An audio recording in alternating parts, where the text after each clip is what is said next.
And so that can go into your summary books. I'm going to sort of unpack it slowly. TikTok, it's late o'clock.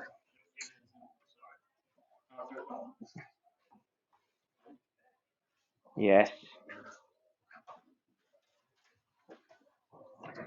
Just a reminder then, top slide there, that the formulas are the sum to n is a1 outside of r to the power of n minus 1 all over r minus 1, or the sum to n terms is equal to a1 outside of 1 minus r to the power of n, note, not n minus 1, all over 1 minus r. I'll start with the simpler questions and build up from there. Stella, this is the hardest question ever. What is A1? Yes. Okay, you can go home now. Off you go. Let me see now. Akira, what is R? Good. Sometimes called the common ratio. Why would it be called the common ratio? Who could I ask? How about Violet? What does that mean? I can read too. All the time. Common also means it shares some. It's more in the language meaning of it. We have something in common. Oh, you like to read books too. We have that in common. So common. That was an example of how you might say that. I wasn't trying to pretend. I wasn't trying to accuse you of reading. I wasn't going to go that far. So common is a common ratio because if you take any pair of terms and divide one by the other, you'll get the same number, right? So each pair of terms has a ratio in common, a common ratio. That's why we call that. What else? Saxon, I'm going to keep on going up that way. What's N? That's it. The number of terms we're summing up in this instance, or the number of terms in the sequence. That's all that N is. And then what else are we left with? The hardest one of all. I've got to ask it because it's there, so I am going to ask it. So, Tom, the only thing we haven't actually covered yet is 1. What is 1? The loneliest number? Is it the first number? That's very zeroist of you. What's wrong with 0? That holds value? What's wrong with half? Sorry, did I hear you say it's the first positive whole number? Yeah, perfect. It's the first positive whole number. We'll go with that. First positive integer. I was really just looking for it's a number, you fool. That's all I was asking for, Tom. But that's good for the extra value that you added to the classroom discussion there. Okay, that covers everything except for Sn itself, which is the sum. There are 2 forms there. Which form do you have to use?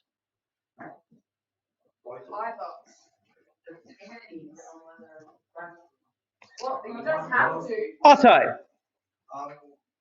Whichever one works is on one.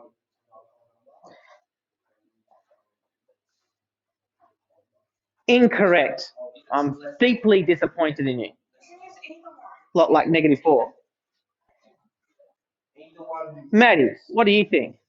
Otto's so wrong. I like how I'm recording this. It's going to go all on the video recording as well. So me just saying every 5 seconds, oh, Otto is so wrong. Maddie.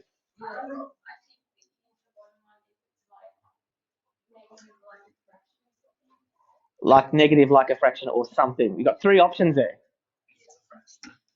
That's basically what Otto said, wasn't it? Oh.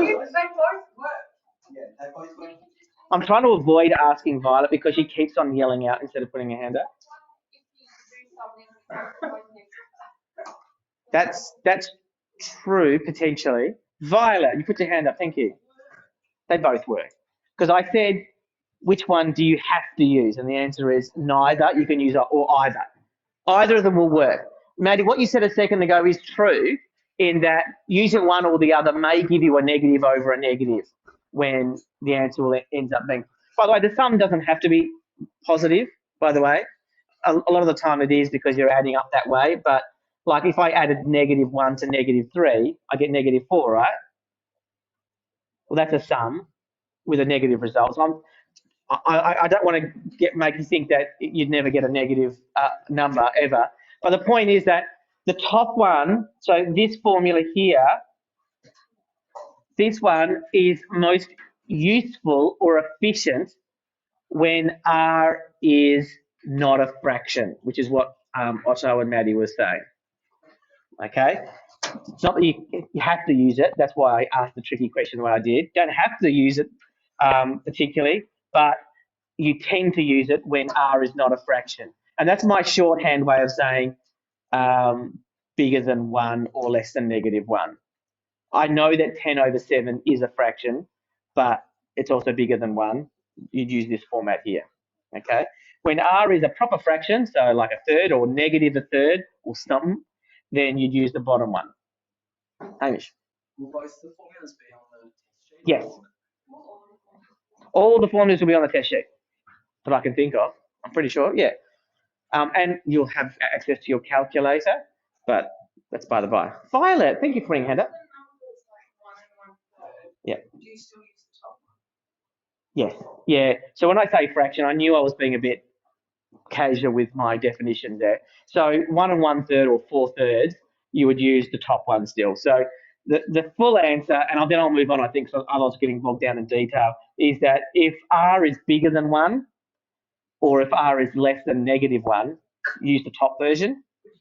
If R is between -1 and 1, then use the bottom version. So if it's a proper fraction, sign aside, if it's a proper fraction, no, the top number is smaller than the bottom number. If it's a proper fraction, then use the bottom version. Okay, that's just what you can visualize as a fraction normally, a third, a fifth, negative, a tenth, that kind of thing. Use the bottom one. Does that make sense? Yeah, cool. Okay, so I'm going to start off with example 3 here, which you can write in, but I'm going to tease it out a little bit. So just be mindful that our summary book work might get a bit tricky, but you can put example 3 into your summary book. And I'm going to give you a sequence.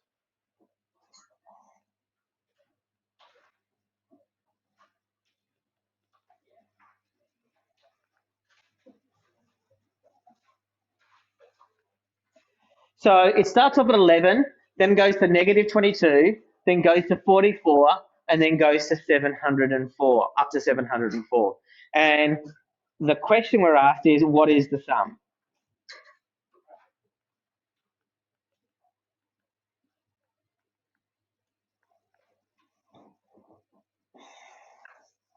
Okay, so we've got the sum formula up there in slide 1. So let's list the information that we need to know. We need to know what A1 is, we need to know what R is, and we need to know what N is in that formula. Because, as Tom has already proven to us, we know what 1 is. It's the first positive integer or whole number. So we know what 1 is. So it's just the rest we need to figure out. And of course, Sn is what we're trying to aim for, working out what Sn is. So let's go through it all. There's our sequence. A1 is equal to, who can I pick on this time? Anna, A1?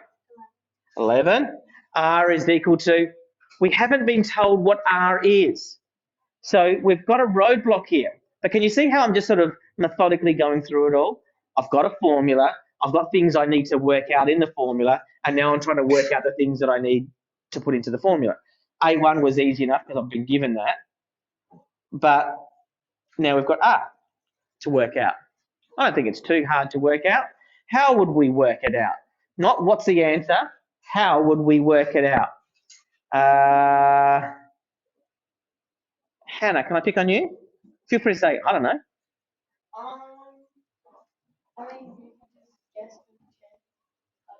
Yeah, so you could multiply 11 by a number and see if you can get minus 22, couldn't you? Yeah. That would work. But I reckon we can come up with a more systematic way of doing it. What about you, Chris? How would you do it? How would you work out what R is? There's not really a form. There's a method. I wouldn't call it a formula because it's not fancy enough, but there is definitely a method I would use. Do you know what you think you might do? It doesn't matter if you don't. Not sure. All good, all good, all good. Henry, what about you?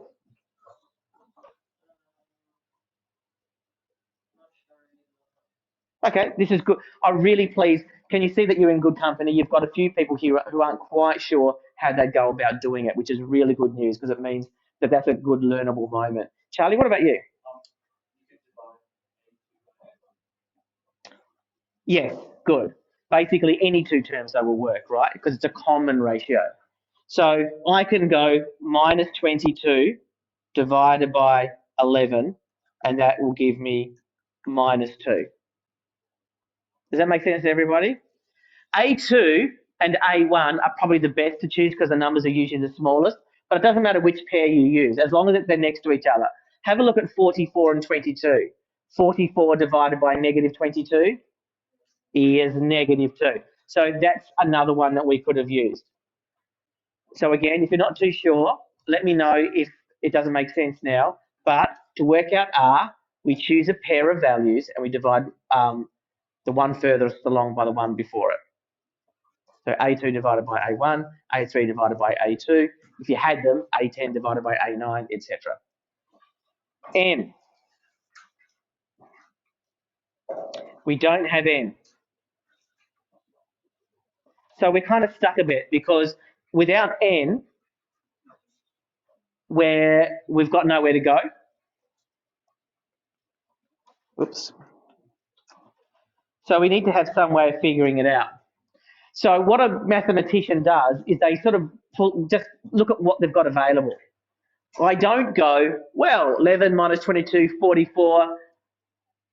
Oh, n is equal to 7. I don't do that. Some people do. Some people who are really gifted can stretch that sequence out in their head. But even a gifted person, like if this was the 96th term, even a gifted person is not going to go, well, I can see all 96 terms in my head. Here it is, and n is equal to 90. That's not how it works, right? What everyone can do, every good mathematician in this room can do, is say, well, what tools do I have? What have I used so far? I've got A1, I know that. I know the common ratio. I know the last term is 704. So I'm going to be given that as well. Is there any way I can use the fact that 704 is the last term to work out what, therefore, that position is of 704? What could I do? Don't give me the answer. Give me the process, please. Otto. So Fn equals 704. So then if you put that on the left side. I'll stop you there for a second, Otto, because Sn is the sum, whereas 704 is the term. Akira, you had your hand up. Did you have an idea? I was going to swap in what we know. This equation here? No. Which equation? The A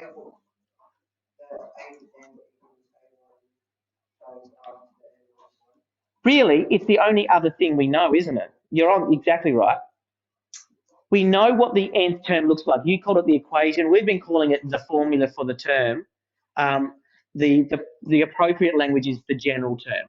So we're going to use the general term formula.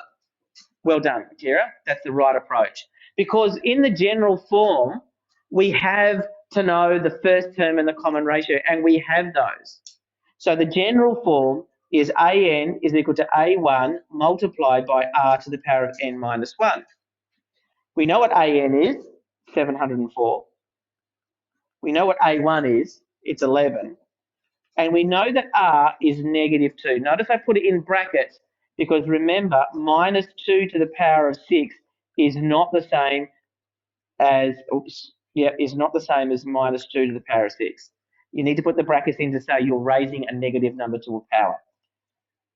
Okay, so to the power of n minus 1. Now, this is an equation with just one unknown in it, and that's n.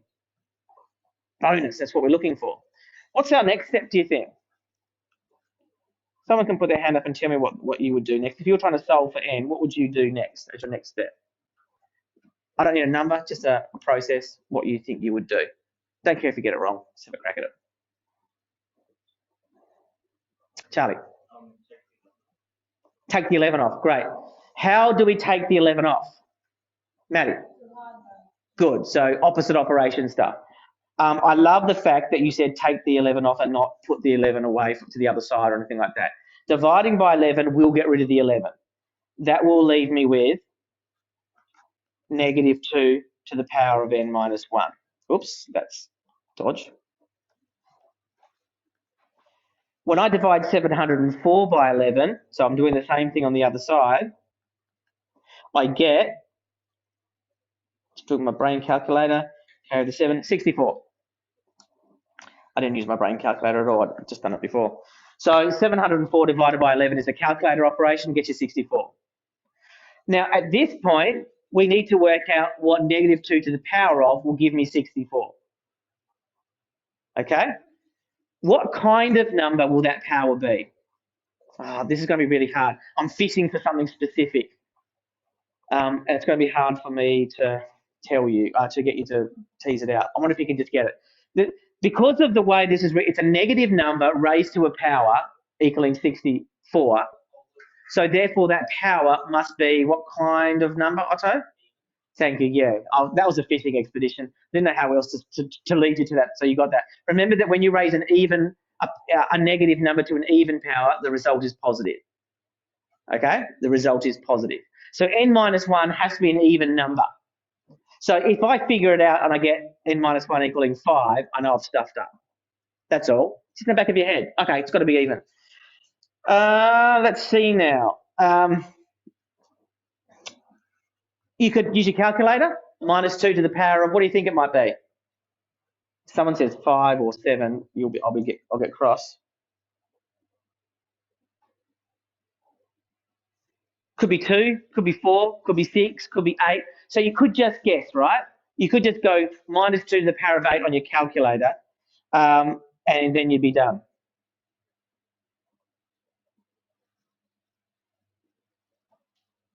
Sorry.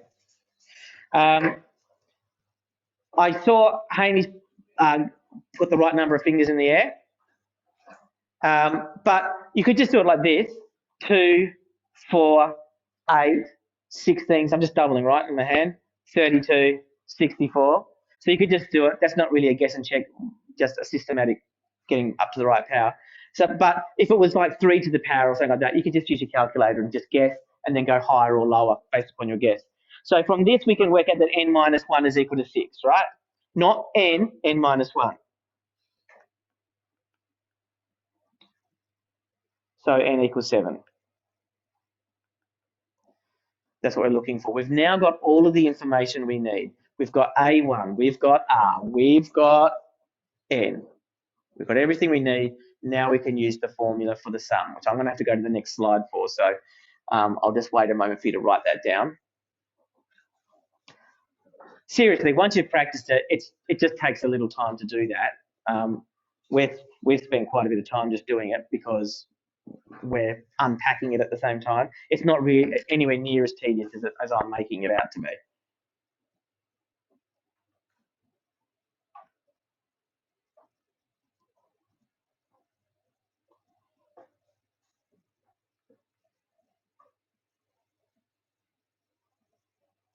Just giving you a chance to write it down. I say that. I should say I don't like the fact that I'm on my phone. I apologise for it. My son is at primary school and they've just called a snap basketball training after school, and I just need to tell my wife that the basketball training's on after school so she knows where to pick him up. So I apologise for that. I just need to get a message to him really quick, otherwise he'll wander off.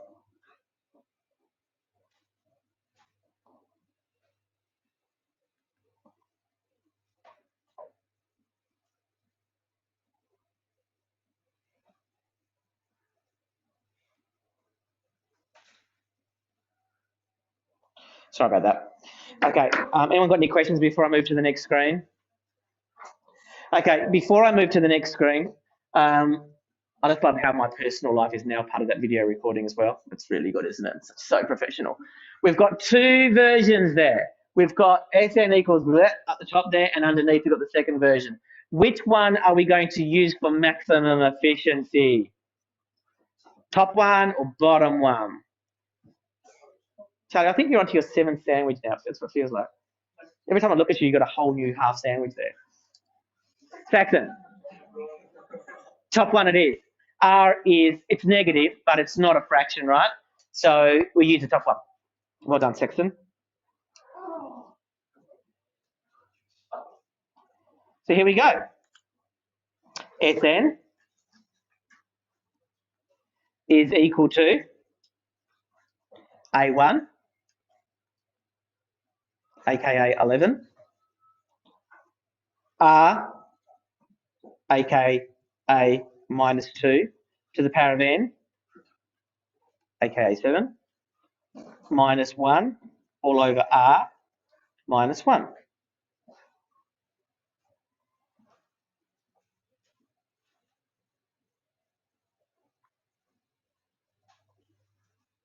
Yeah? Cool bananas. The rest is just calculations, right? Put it into your calculator, you'll get there. You can try and beat me now if you want to. I've got it written down, so, you know, chances you can put it in your calculator faster than I can write. Like to see that. Sure you could. I'll give you a 30-second head start. Go.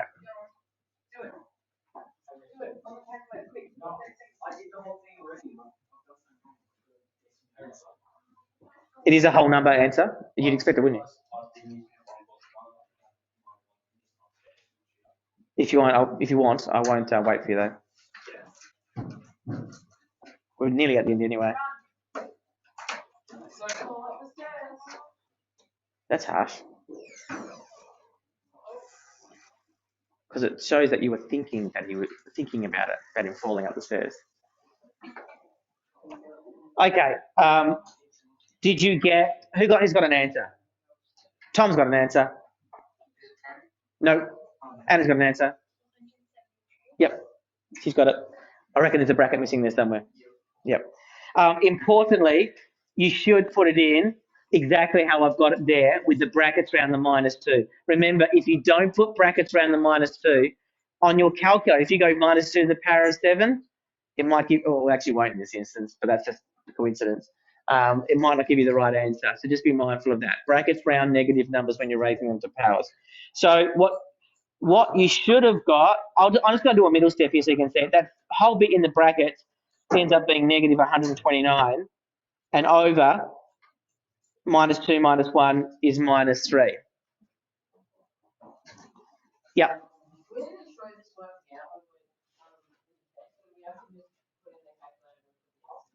I'd expect that, and then the answer. This is not a bad middle step, but it's up to you. Personally, I find, probably just to answer your question slightly differently, Henry, this is more of a mercenary kind of thing, I guess. Putting all of that into your calculator runs the risk of you putting a typo in. It's quite complicated, and you might end up making a mistake in there somewhere, which you won't even pick up. Whereas if you just take the complicated little bit in here and figure that out, that's a much easier thing to put in your calculator and so on. So a couple of calculator steps might actually save you rather than,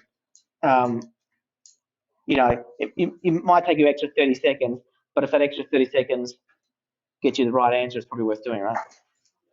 473. So just as a note, if I'd gone, and you can do it if you want to, but I just appreciate that I spent quite a lot of time on this. If you went 11 times 1, if I went 1 minus negative 2 to the power of 7 on the top, and I went 1 minus negative 2 on the bottom, I would get 473 as well. So it doesn't matter which way you do it, you will get the right answer. If you don't believe me, try it for yourself. It will work. 473. Let's make sure that answer makes sense. I'm a bit worried about this answer because the final term of the sequence is 704. And yet we've got a sum that's 473. What WTF? What the formula's going on there? Saxon. Because there's like negatives. Like some of the terms are negative. Right, so they'll kind of cancel each other out, won't they? Yeah. Good, thank you. So the negatives will reduce the total. But we've still got some pretty heavy hitting big numbers in there as well, like 704. And so overall, there were more positive than negatives added up there, which is why it still ends up being a positive number. Okay, that's it. I'm going to stop the recording. Give me a second. I do that.